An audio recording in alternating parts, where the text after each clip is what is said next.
अस्सलामुअलैकुम व्यूअर्स, आपको अपने channel all one job certification खुशामदीद कहता हूँ।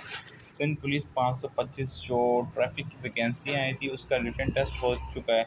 अब इसका अगला मरहला क्या होगा? अगला मरहला जो है आप लोगों का होगा या तो वेरिफिकेशन और इंटरव्यू। देखें, एसएसपी ऑफिस वगैरह में आपने फाइलें वगैरह जमा करवानी होगी, जिसका व्हाट्सएप पे जो है वॉइस मैसेज चल जाएगा, जो आपको अपने ग्रुप पे बता भी दूंगा। इसके अलावा पीटीएस की तरफ से मैसेज भी आ जाएगा। उसके बाद आपका इंटरव्यू होगा।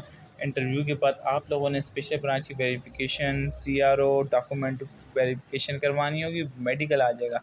फिर मेडिकल के बाद आप लोगों को देखें, पहले भी डॉक्यूमेंट वेरिफिकेशन मेडिकल से पहले भी हो सकती है और एंड में भी हो सकती है। फिर इसके बाद आप लोगों को अपॉइंटमेंट लेटर मिलेगा और फिर आप भर्ती हो जाएंगे। ये तमाम डिटेल थी जो मैंने आप लोगों के साथ शेयर कर दी। फिर भी कोई क्वेश्चन आप भेजिए, पूछें, इंशाल्लाह रिप्लाई ज़रूर